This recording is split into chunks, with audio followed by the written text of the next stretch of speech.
하나님의 말씀은 마태복음 25장 31절에서 46절입니다. 마태복음 25장 31절 인자가 자기 영광으로 모든 천사와 함께 올 때에 자기 영광의 보좌에 앉으리니 모든 민족을 그 앞에 모으고 각각 구분하기를 목자가 양과 염소를 구분하는 것 같이 하여 양은 그 오른편에 염소는 왼편에 두리라. 그때 임금이 그 오른편에 있는 자들에게 이르시되 내 아버지께 복받을 자들이여 나와 창세로부터 너희를 위하여 예비된 나라를 상속하더라.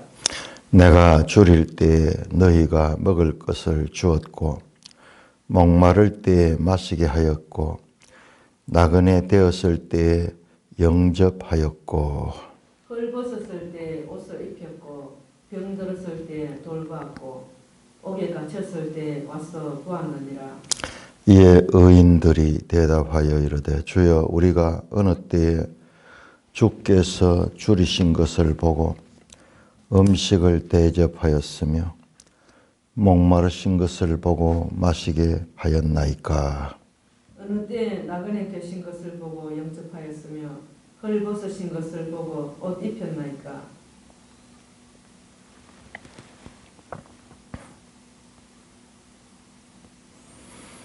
어느 때에 병드신 것이나 옥에 갇히신 것을 보고 가서 배웠나이까 하리니. 임금이 대답하여 이르시되 내가 진실로 너에게 이르노니 너희가 여기 내 형제 중에 지극히 작은 자 하나에게 한 것이 곧 내게 한 것이니라 하시고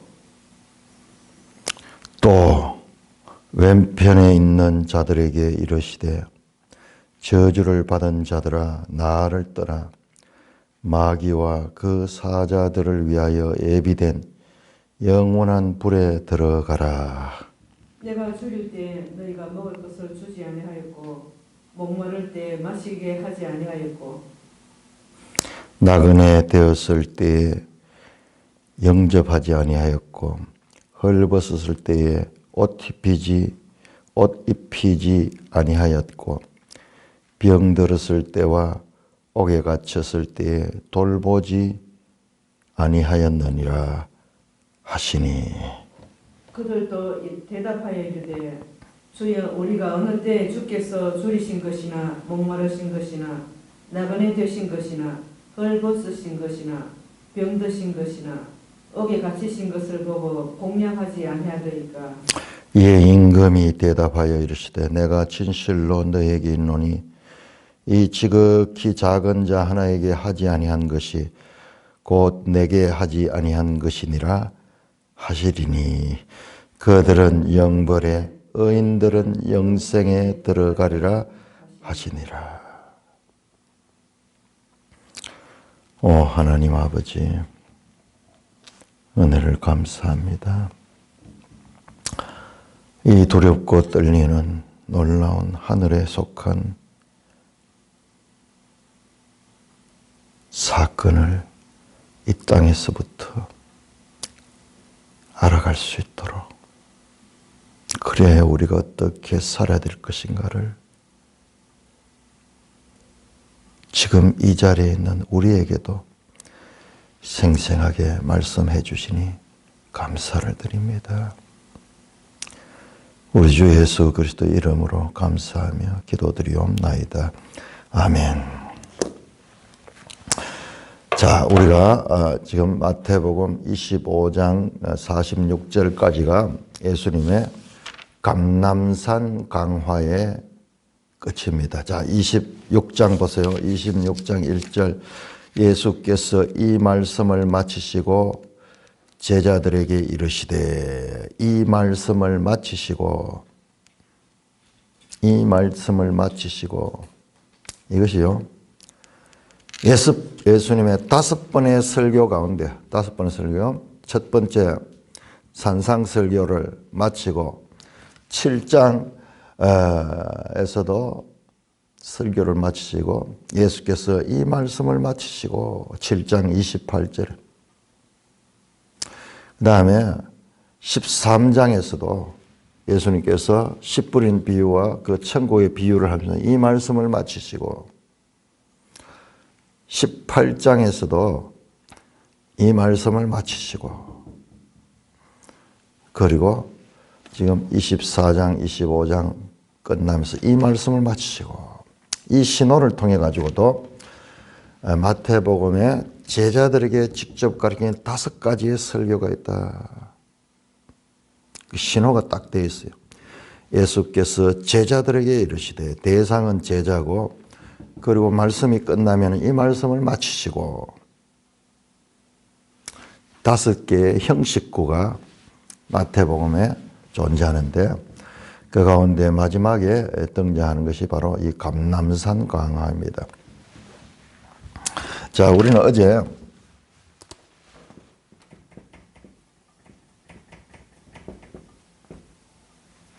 크게 한번 잠깐 봤는데요. 감람산 강화는 24장 4절에서 25장 46절까지 내가 이 절수를 살려보니까는 93절인가 뭐 그래요. 93절인 건데 이 속에 뭐가 들어있습니까? 이 속에 예루살렘 성전을 보고 제자들이 대단합니다 그러면서 그러니까는 예수님께서 성전 파괴에 대해서 말씀하셨습니다. 이것은 이 세대 안에 일어날 것이다. 그리고 주님의 재림과 세상의 종말 이것은 시와 때를 알 수 없는 오직 아버지만 아시는 그와 같은 때에 아무도 생각하지 못할 적에 일어날 것이다. 그렇게 가르칩니다. 그리고 예수님께서 3가지 비유를 들면서 2 종의 비유, 그 다음에 10처녀 비유, 그 다음에 마지막으로 2 종의 비유, 10처녀, 여기 또 마찬가지로 달란트 비유를 하죠. 달란트인데 달란트에 2 종이 나오죠. 사람은 3사람이 나왔지만은 종류는 보면은 2 종과 마찬가지예요. 지혜로운 자, 지혜롭고 충성된 자, 종과 그리고 악한 종. 사람은 5달란트 받은 자, 2달란트 받은 자, 그 다음에 1달란트 받은 자 나왔지만은 종류로 보면은 이 2 종류가 나옵니다. 그래서 이 비유 3가지도 2 종의 비유. 그러니까는 10처녀도 보시면은 5처녀와 5처녀. 전부 이 비유는 끝에 가면은 선택받은 자와 선택받지 못한 자. 구원에 들어가는 자와 구원에 들어가지 못하는 자. 그렇게 결론이 나타나게 되어 있습니다. 이게 그러니까는 이 주제가 뭐냐 하면 준비예요. 준비하고자. 왜? 시와 때를 알지 못하기 때문에 준비하는데 에토이모스. 에토스모스.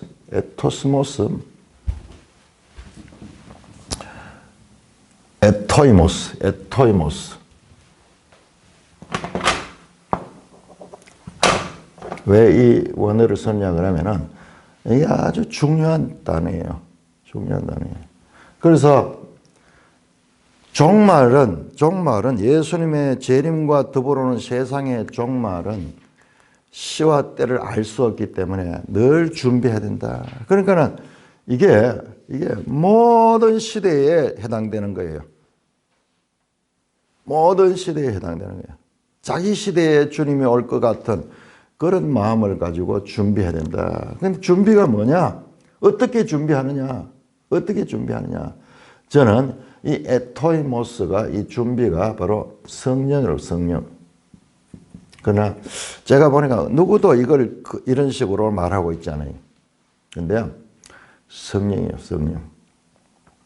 자, 이렇게 나오고 오늘 봤던 마지막 이 비유가 아니에요. 오늘 거는 31절에서 46절 31절에서 46절은 우리가 양과 염소의 비유라고 보통 이야기하는데 양과 염소의 비유가 아닙니다. 비유가 아니에요. 오히려 보세요. 오른편에 있는 자와 왼편에 있는 자 마지막 최후의 심판에 관한 거예요. 거기에 양과 염소는 비유가 아니고 그 속에서 이 말씀을 이 오른편에 있는 자와 왼편에 있는 자 결과적으로 마찬가지로 구원받는 자와 구원받지 못하는 자들을 설명하기 위한 그런 도구로 잠깐 사용이 되었고 실제로는 양과 염소 이야기는 나오지 않아요. 모일 때 이스라엘에 흔히 있는 그런 목축을 하니까는 양과 염소를 구분하는 목자가 구분하는 같이 하고 그 다음에 임금이 등장합니다. 임금이 등장해서 오른편에 있는 자와 왼편에 있는 자를 구분하는 그 내용이에요. 자, 이렇게 최후의 심판.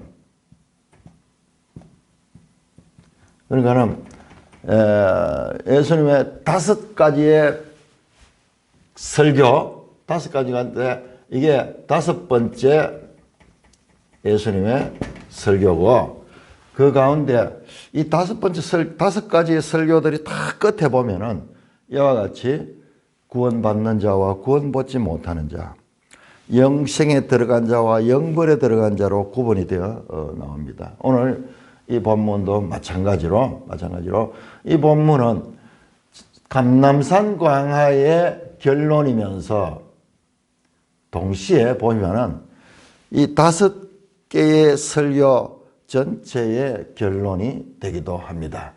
결론이 되기도 하는 그런 내용인 것을 알게 됩니다. 자, 오늘 여기에서 먼저 단어를 분석해야 되는데 예비된 나라라는 말이 나오거든요. 예비된 나라를 상속하라. 예비된 영원한 불에 들어가리라.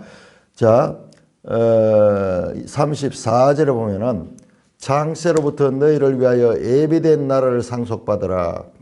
그리고 왼편에 있는 자들은 41절에 예비된 영원한 불에 들어가다. 예비되다 하는 거. 예비되다. 이게 같은 단어예요. 준비되다. 에토이모스. 예비되다, 준비되다. 그렇게 되어서 이 마지막 최후의 심판에 관한 말씀에도 핵심 주제는 예비된 거예요. 예비된. 그러나 여기에서는 성도가 예비하는 것이고 지금 마지막 최후의 심판은 하나님께서 예배하시는 거야. 하나님께서 예배하는 것입니다. 그래서 준비되다. 이 주제가 준비와 연관이 되어 있다 하는 것은 이걸 아는 것이 너무 중요해요. 아무리 이 개별의 이야기를 자세히 알아도 핵심 주제가 뭔가 그 때와 그 시는 알 수 없었기 때문에 성전 파괴는 분명히 그 시대에 일어나고 그 시대에 일어나게 될 것이고 그 다음에 재림과 종말은 준비된 자가 받는 거지. 그걸 항상 준비해야 돼요. 항상. 어떻게 항상 준비하느냐. 마태복음에 안 나오지만 성령을 받아야 돼요. 성령을 받아서 성령이 우리를 지배하는 삶을 살 적에 자 여기에서도 우리를 너무 강조하면 안 돼요. 제자들입니다. 제자들 1세기 구체적으로 1세기 예수님의 제자 특히 12제자를 지금 대상으로 하고 있습니다. 이거를 우리가 자꾸 우리 거로 막 떨어당기니까 적용을 하니까는 좋은 면도 있지만은 그 때문에 문제도 많이 생겨요. 그래서 자 이거는 철저하게 제자들이다. 대상이 제자들 그리고 제자들이 준비되는 것은 이 누가복음이나 사도행전이나 요한복음을 보면은 성령으로 제자되는 거예요. 제자들이 뭐 마음을 바꿔가지고 결심을 해가지고 뭐 이렇게 되는 게 아니에요. 그렇게는 안 돼요.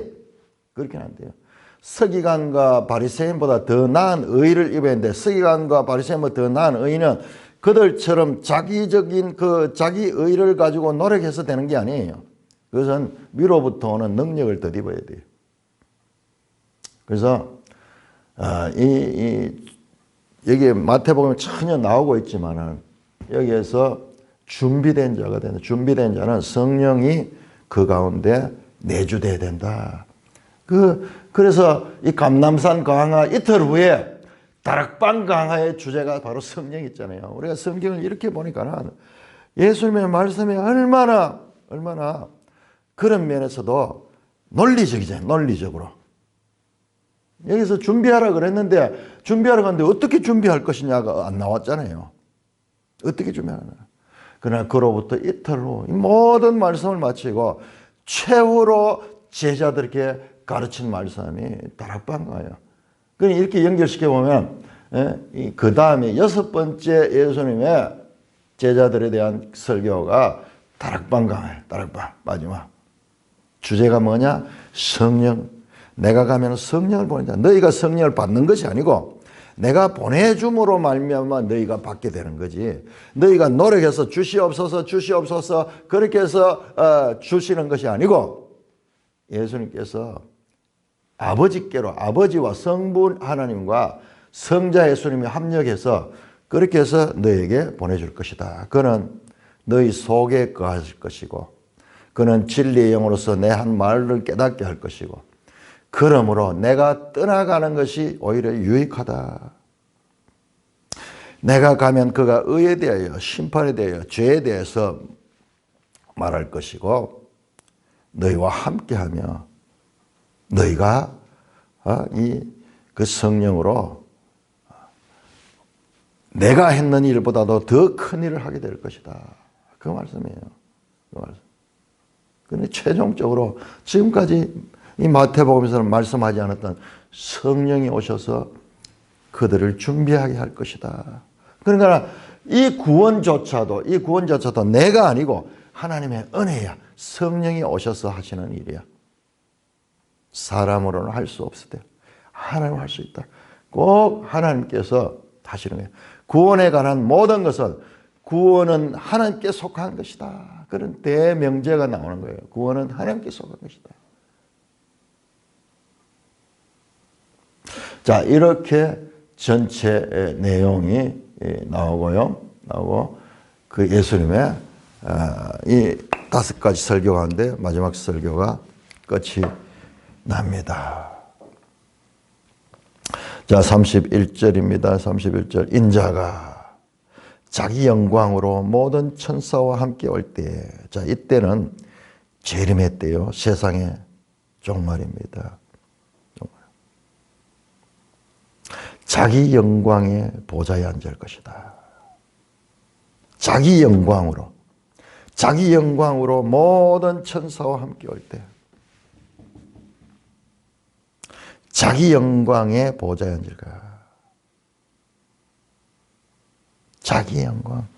스스로 존재하시는 분이니까는 자기 것이에요.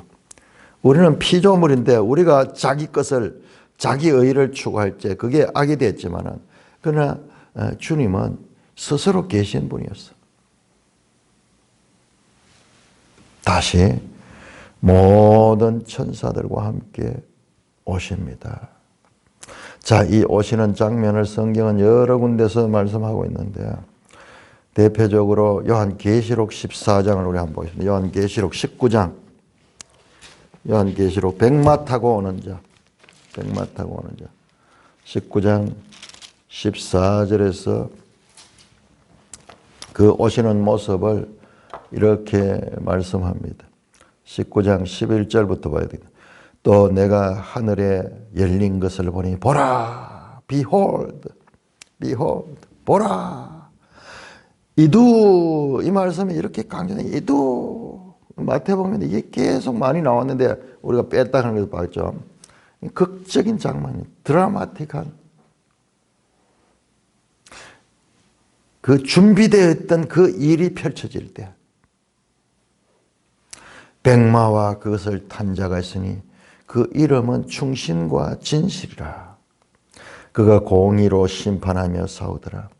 그의 눈은 불꽃 같고 머리에는 많은 관들이 있고 또 이름 쓴 것 하나가 있으니 자기 밖에는 아는 이가 없고 또 그가 피 뿌린 옷을 입은데 그 이름은 하나님의 말씀이라 칭하더라.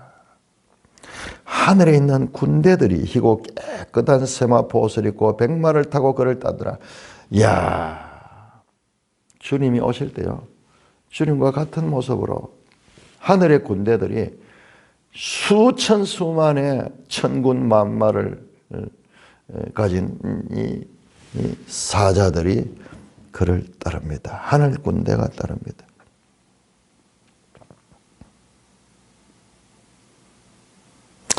그의 입에서 예리한 금이 나오니 그것으로 만국을 치했고 친히 그것으로 철장을 다스리며 또 친히 하나님의 전능하신 이의 맹렬한 진노의 포도주 틀을 밟고 그 옷과 다리에 이름을 쓴 것이니 만왕의 왕이요 만주의 주라. 오셔서 심판하시는 분입니다. 심판. 그리하여 이 세상의 모든 악한 세력들, 짐승도 잡히고 거짓 선자도 함께 잡히고 그들은 불과 유황불 붙는 못에 던져지고 최후의 심판의 장면 오시는데 승리의 이 새끼 나귀를 타고 예루살렘으로 들어오시던 우스꽝스러운 그 종으로 오신 왕이 이제 재림하실 때는 백마를 타고 그것도 천군 만마를 거스린 군대를 거느리고 오셔서 이 땅의 모든 악한 세력들을 완전히 섬멸해버리고 새로운 나라를 세우는 장면, 그림이잖아요. 그림. 완전한 승리의 그림. 완전한 승리. 눈물 많았던 이 인류 역사의 모든 것을 이제 새롭게 하기 위하여, 그리고 정리하시기 위하여, 그 악의 뿌리가 되고 악의 근원이 되었던 마귀와 그 세력들을 완전히 멸하시는 힘 있는 군대로서 오시는 그림으로 나타내고 있습니다. 자기 영광의 보좌에 앉으니, 자기 영광의 보좌는요, 앉는다, 보좌에 앉는다. 우리 보통 자리에 앉을 때 가르치는 모습이죠. 보좌에 앉는 것은 통치하고 심판하는 것, 심판. 재판을 하면 재판서가, 보좌가 재판서.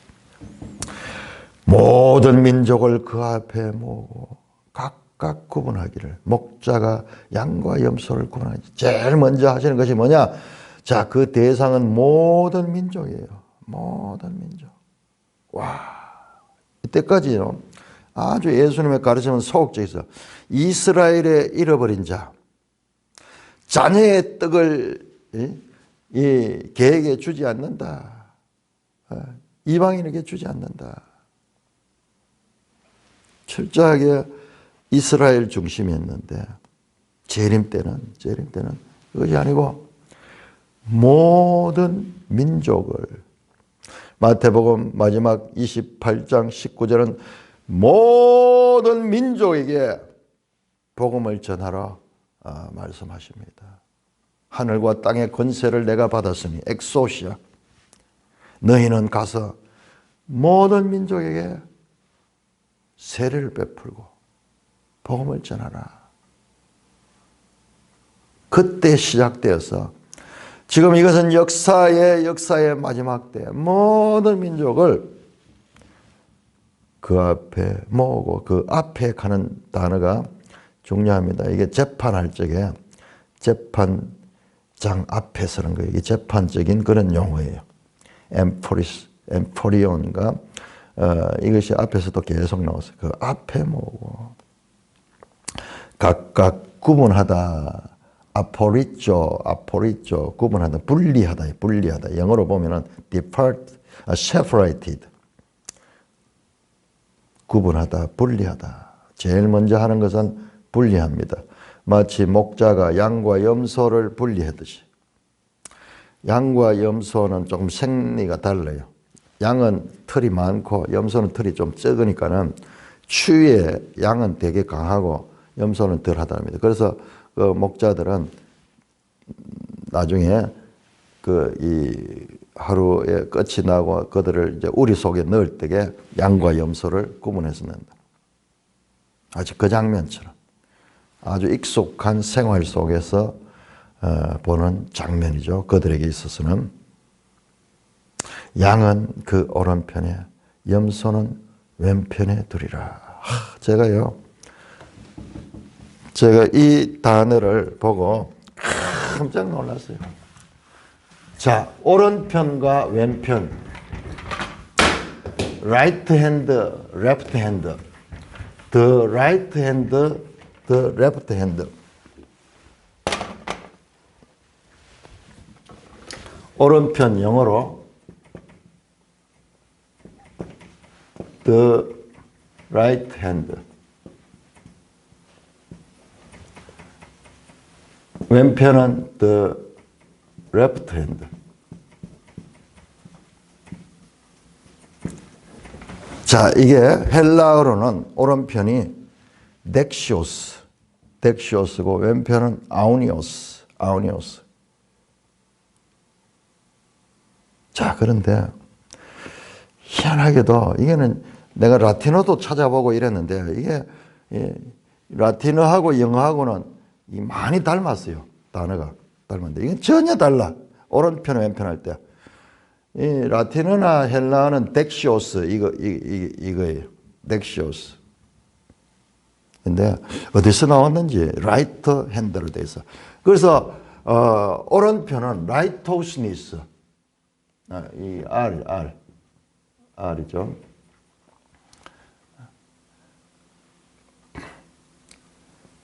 라이토. 이러면 이거는 옳다는 거예요. 옳다, 옳음. 바르다 하는 거 바르다. 라이토니스. 오른편이고. 자, 왼편은 이 레프트 가는 게 뭐냐 보니까 레프트가 이게 원래는 리브 떠나다. 리브의 과거가 레프트야. 리브의 과거가 레프트야. 그래서 이 영어 단어가 이게 어디서 나왔을까? 이게 전혀 헬라어나 라틴어와 달라요. 참 신비한 거예요. 신비합니다. 그런데 여기 보세요. 레프트가 왜 떠난 것이 되는가? 거기에 보시면은 41절. 나를 떠나 돼 있어요. 떠나. 여기서 나왔어. 레프트는 그 자체가 떠나는 거예요. 하나님께로부터 분리되는 것이고 그 자체가 또 레프트가 뭐가 남다라는 의미가 있어. 전혀 반대죠. 전혀 떠나는 거하고 남아있는 거하고 전혀 반대돼. 이 단어 속에 두 가지 같이 있어. 라이트에 있는 자들이 데려감을 당할 적에 레프트에 있는 자는 그냥 버려지는 거예요. 남다, 버려지다. 신비한 영어 단어에서 정말 신비한 거예요. 그러니까 이 레프트 그 자체가 하나님부터 분리되는 자, 하나님부터 떠남을 받는 자, 그리고 데려감을 당할 때는 남겨진 자가 되는 거예요. 보통 우리가 남은 자 그러면은 이게 이제 구원에 이르는 자로 되어 있는데 여기에서는 반대예요.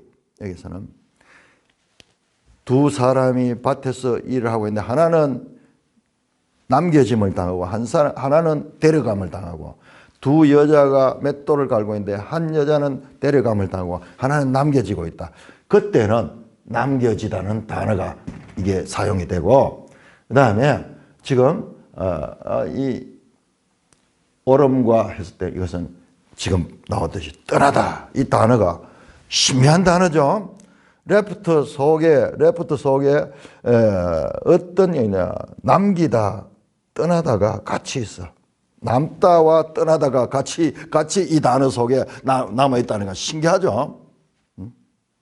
맥락에 따라서 데려감을 당할 때는 남겨지는 자가 되고, 그 다음에 분리할 때는 하나님께로부터 분리되는 존재로 나와요. 이 단어가 그래서 그 마니 자매가 가지고 있는 책 가운데 역사의 오른편 가는 책. 근데 그거 보고 깜짝 놀랐어요. 역사의 오른편. 우파 좌파 할 때 그 우파라는 단어는 하나님께 속한 자예요. 하나님 보시기에 바른 자예요. 레프트는 하나님부터 떠나는 자예요. 하면 이 우파 좌파 하는 그 단어 속에, 이 영어 단어 속에 이런 의미가 그 속에 있는 거고, 아마 영어에서는 이 성경에서 나왔을 것 같아요. 지금 내가 지금까지 찾아보니까는, 어원을 찾아보니까 이게 전혀 나오지 않아요. 헬라어나 라틴어하고도 전혀 달라요. 덱시오스, 헬라어 덱시오스인데, 라이트하고 전혀 다르잖아요. 많은 단어들이, 영어 단어들 보면 헬라하고 지금 거의 연결이 되거든요. 라틴어도 마찬가지고. 그런데 이거는 뭐 닮은 데가 하나도 없어. 단어 하나도 그 알파벳 하나도 같은 게 없어.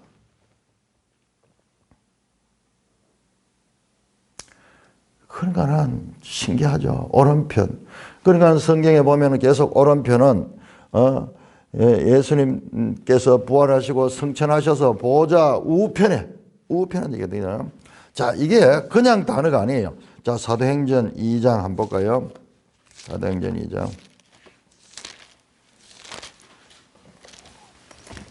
사도행전 2장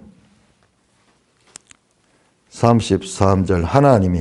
하나님이 예수님을 높일 때 어떻게 하나님이 오른손으로 들어올렸어. 오른손으로 들어올렸어. 그래서 성천할 때 하나님께서 역사하시는 거예요. 오른손으로 예수를 높이고, 그래서 그가 약속하신 성령을 아버지께 받아서 너희가 보고 듣는 이것을 부어줬다.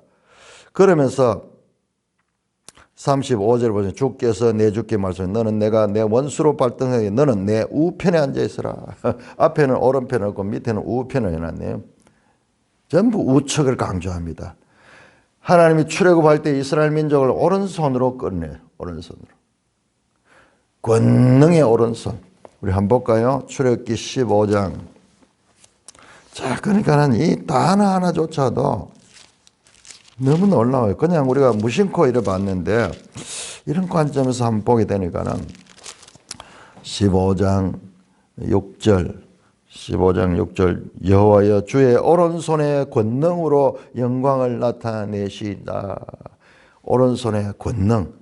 그게 바로 이 오른쪽이 권능 엑소시아의 자리입니다. 그리고 12절 주께서 오른손을 드신즉 땅이 그들을 삼켰나이다. 그 레위기 18장 우리 한번 볼까요? 레위기 18장. 전부 오른손은 특별한 의미를 가지고 있어요. 레위기 18장 23절. 너는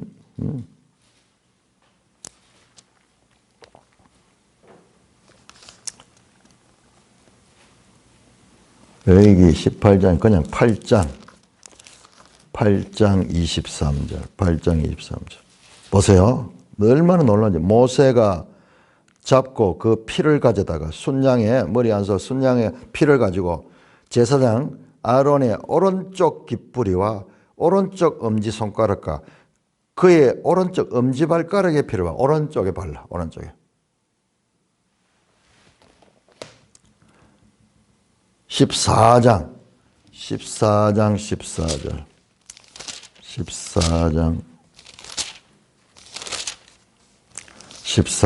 제사장은 그 속건 제물의 피를 취하여 정결함을 받을 자의 오른쪽 깃뿌리와 오른쪽 엄지손가락과 오른쪽 엄지발가락에 바르고.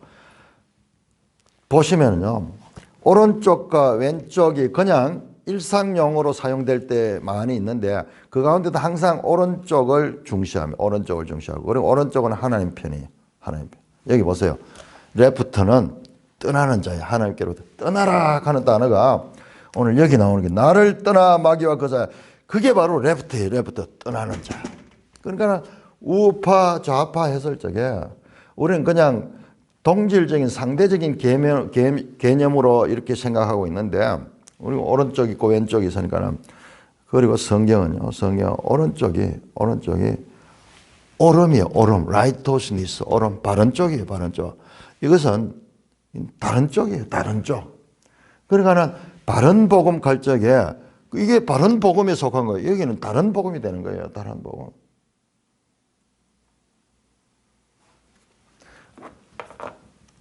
정말 단어가 신비한 단어예요. 신비한 단어.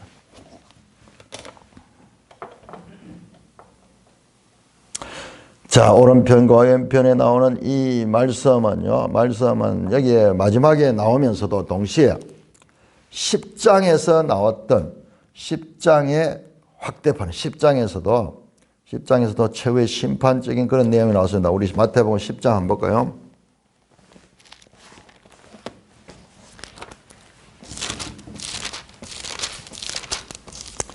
마태복음 10장 40절. 보세요. 뒤에 나옵니다. 40절에서 42절. 우리 같이 한번 읽읍시다. 마태복음 10장 40절에서 42절. 너희를 영접하는 자는 나를 영접하는 것이요 나를 영접하는 자는 나 보내신 이를 영접하는 것이라. 선지자의 이름으로 선지자를 영접하는 자는 선지자의 상을 받을 것이요 의인의 이름으로 의인을 영접하는 자는 의인의 상을 받을 것이요 또 누구든지 제자의 이름으로 이 작은 자 중 하나에게 냉수 한 그릇 주는 자는 내가 진실로 그에게 이르노니 그 사람이 결단코 상을 잃지 아니하리라 하시니라. 지금 이 내용이 지금 여기에서 마지막에 다시 확대된 거, 확대된. 그러니까 지금 이 감남산 강화는 지금까지 강화 전체 가르침이 여기에 정리가 되고 있는 것을 보게 됩니다. 그때에 임금이 그 오른편 덱시오스, 영어로 라이토스, 라이트 핸드, 오른편에 있는 자들이 내 아버지께 복받을 자야. 복받을 자예요. 나오라. 나오라. 듀테. 왕이 초대하는 거예요. 그냥 우리 나와 이게 아니고 오라 이 말이에요. 오라. 왕이 초대해요. 왕이 초대. 이거하고 한번 비교해 보세요. 비교해 보세요. 왼편에 있는 자들 41절에 나를 떠나라. 떠나라. 초대받는 자와 버림받는 자. 근데 우리가 꿈이라도 이 편에 서지 않아야 돼요. 라이트에 서야 돼요. 라이트에 서야 돼요.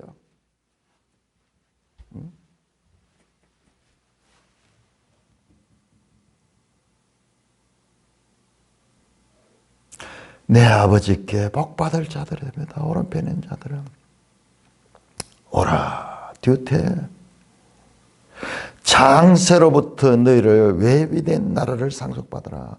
장세로부터 예비된 세상 처음부터 예비되어 있던 그와 같은 예비된 나라를 너희가 받는다. 상속받는 이유는요. 왜 이들이 오른편에 분리됐고 이들이 어떻게 해서 상속을 받는가 설명합니다. 그 이유가 뭐냐. 내가 줄일 때 너희가 먹을 것을 주었고 목마를 때 마시게 하였고 나그네 되었을 때 영접하였고 헐벗을 때 옷을 입혔고 병들을 때 돌보았고 옥에 갇혔을 때 와서 보았느니라. 한번 보세요.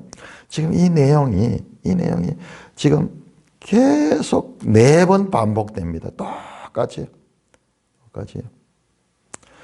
자, 35절에서 36절, 35절, 36절 나오죠.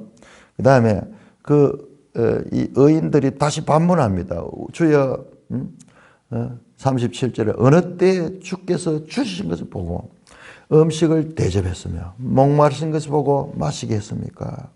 어느 때 나그네가 된 것을 보고 영접하였으며 헐벗은 것 보고 옷 입혔나이까? 어느 때 병드신 것이나 옥에 갇힌 걸 보고 가서 배웠나이까?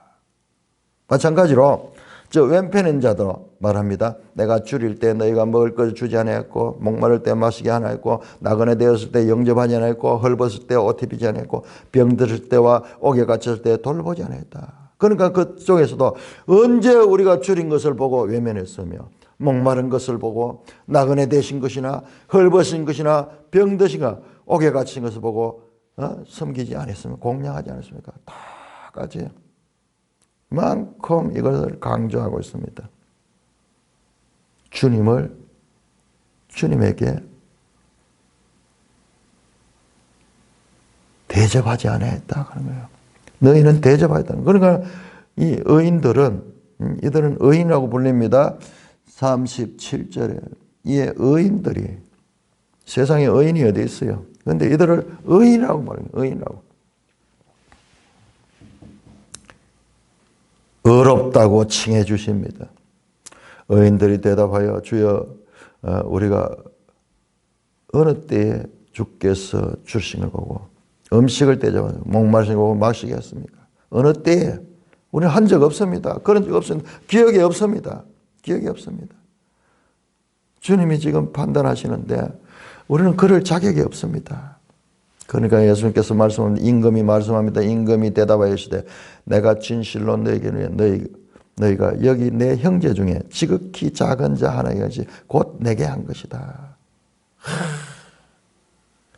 자, 여기에서 우리는 이 내 형제 중에 지극히 작은 자를 우리는 그냥 세상에 소외되고 가난하고 버려지고 있는 그런 이 세상에 비주류에 속한 자라고 보는데요. 그런 식으로 해석을 많이 하는데 그거 아닙니다.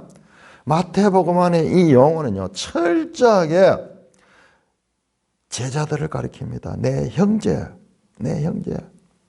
이 말이 어디서 나왔습니까? 예수님께서 무리들을 가리키고 있을 때 예수님의 가족들이 찾아왔을 때, 어머니와 그 동생들이 찾아왔을 때, 당신의 어머니와 형제들이 찾아왔습니다. 그랬을 때 예수님께서 누가 내 형제고 내 어머니냐? 여기 내 말씀을 듣고 행하는 자가 내 형제다. 그리고 마태복음 18장에도 형제, 교회 지체들을 형제라고 말합니다. 지극히 작은 자, 이 단어도 그냥 나온 것이 아니고 16장 42절, 18장 6절, 그리고 10절, 18장 6절 한번 볼까요? 18장이 교회에 관한 말씀이었거든요. 18장. 자, 마태복음에서 교회라는 단어가 딱 두 번 나오는데 그 하나가 16장, 그리고 그 다른 하나가 18장입니다. 18장. 18장 6절.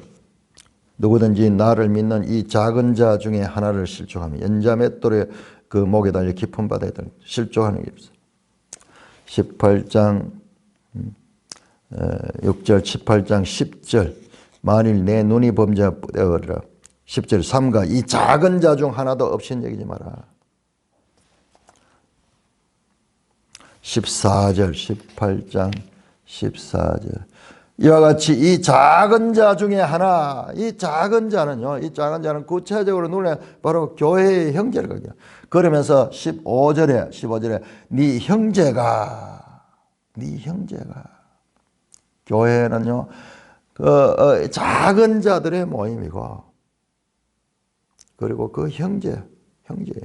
그러니까 네 형제, 지극히 작은 자, 이 모든 가르침이 바로 교회의 지체들을 가리키고 일단 제자들을 가리키고 1차적으로 제자들을 가리키고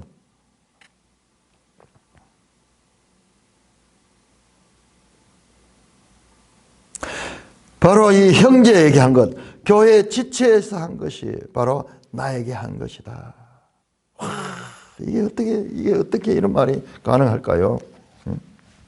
자, 보세요. 사도 바울은 그 예수님을 교회의 머리라 한다니까. 우리는 그의 몸이라 그래요. 교회와 그리스도가 한 몸이야. 한 몸. 한 몸. 형제에게 한 것이 곧 내게 한 것이다. 사도 바울이 이 회심하기 이전에 예수 믿는 자들을 박해하면서 그들을 잡아서 그들을 옥에 넣고 심지어는 그들을 죽이기까지 하기 위해서 예수님의 제자들을 쫓아갔을 때 다메섹 가는 길에서 만날 때 사울아 사울아 어찌하여 너가 나를 괴롭게 하느냐, 나를 해치느냐. 예수님은 지금 이 땅에 계시지 않아. 그런데 바울이 하는 일이 지금 예수님을 괴롭히는 거예요.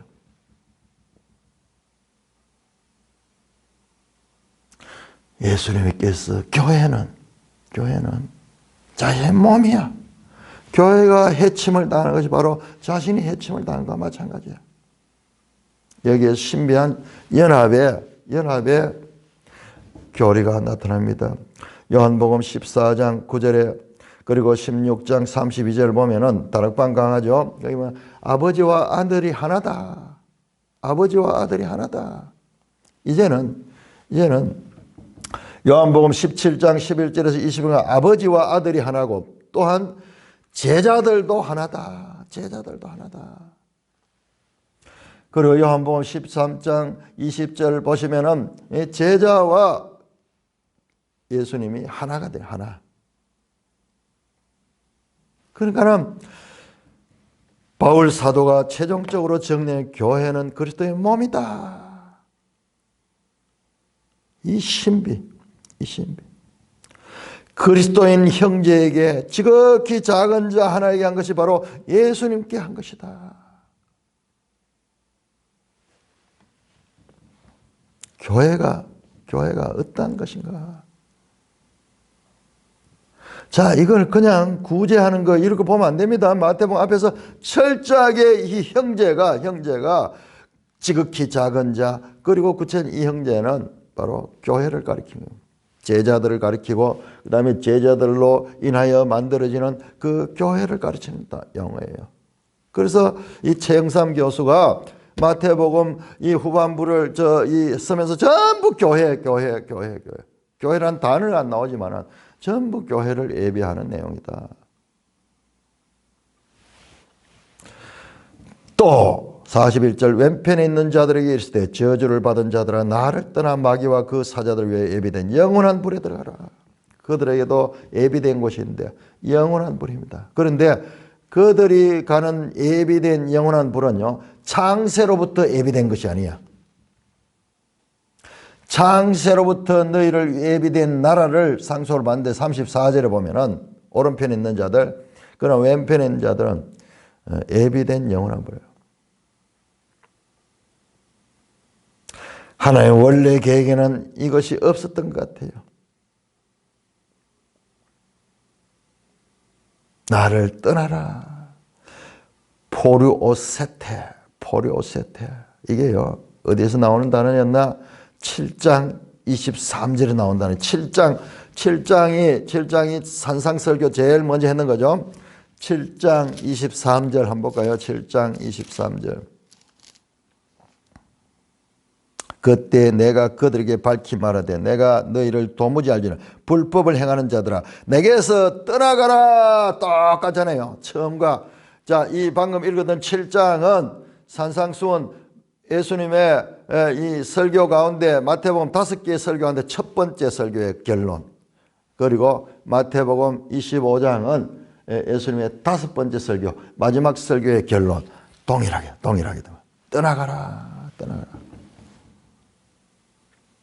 그런데 이 자가 누구냐 그러면요, 마태복음 7장 23절 보면은 자기들은 확실하게 구원받을 것으로 믿고 있던 자들. 그날에 많은 사람이 7장 22절 나더러 이르되 주여 주여 우리가 주의 이름으로 선지자 노하며 주의 이름으로 귀신을 쫓아내며 주의 이름으로 많은 권능을 행하지 아니했느까 하리라. 그들이에요. 그때 내가 그들에게 밝히 말하되 내가 너희를 도무지 알지 불법을 행하는 자들아 내게서 떠나가라 하리라. 그들이에요. 그들과 똑같습니다.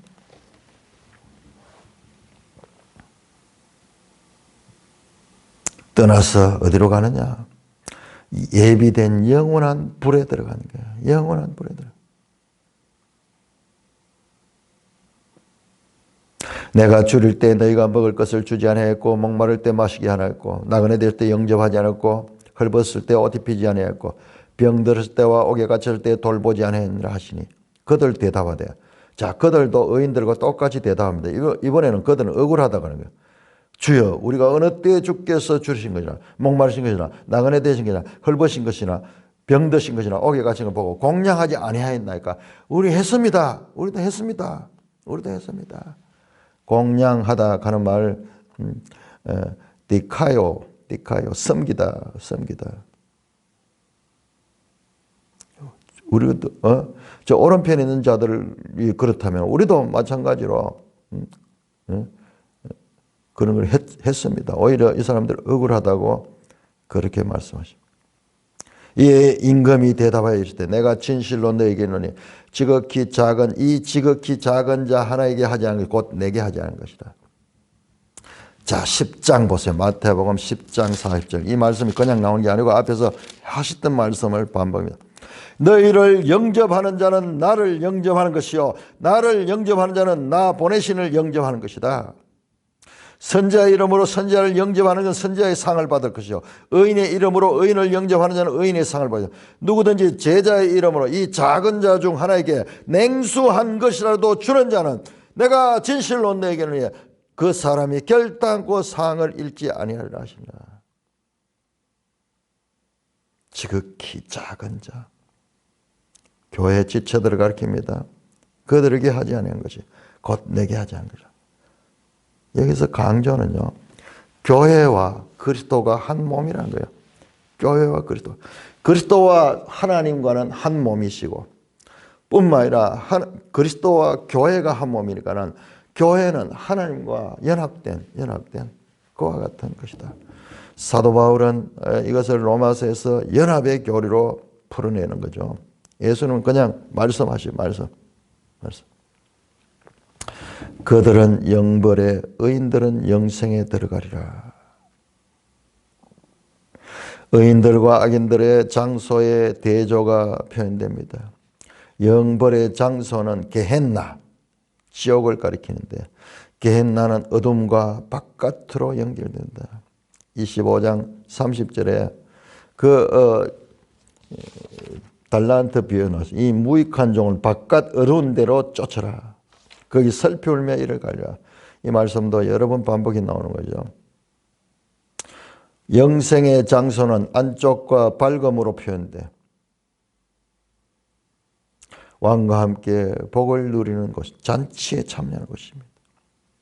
마태의 이 5가지의 강화는 전부 심판의 장면으로 끝이 납니다. 7장 21절에서 27절, 13장 37절에서 43절, 47절에서 50절, 18장 23절에서 35절. 왼편 사람들은 주를 섬겼다는 데서 왼편 사람들도 주님을 알아요. 주여 그러고 우리도 주를 섬겼습니다. 그런 말을 하는 걸 보면은 우리 교회는 계속 긴장을 가지고 우리가 왼편에 있는 자가 되지 않기 위해서 긴장을 가지고 그 영생을 향하여 이미 믿는 자는 구원을 얻었음에도 불구하고 그리고 우리가 끝까지 긴장감을 가지고 형제 중에 지극히 작은 자에게 한 것이 곧 내게 한 것이다. 형제들을 섬기게 됩니다. 많은 학자들이 이것을 그냥 교회로 연결시키지 않고 그냥 세상에서 구제하고 어려운 사람 돌보고 그것도 표현됩니다. 그러나 우선적으로 교회. 그러니까 교회 공동체가 바로 너희가 땅에서 매면 하늘에서 매이고 땅에서 풀면 하늘에서 풀리라. 그 말씀이 바로 이와 같은 거예요. 이와 같은. 교회 안에서 이루어지는 일이 하늘나라에까지 연결되는 거예요.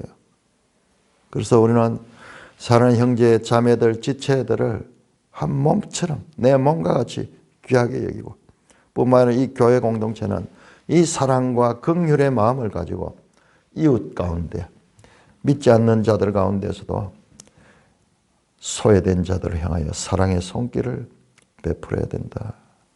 사랑의 손길을. 많은 분들이 이 본문을 가지고 마지막 해석에서요, 그냥 세상에 가난한 자, 세상에 어려운 자, 세상에 돕는 것, 이걸 여기서 뽑아내는데, 그게 아니에요. 여기 분명히 나오는 형제 중에 지극히 작은 자는요, 앞에서 계속 나왔듯이 바로 교회의 지체들이에요. 교회의 지체들.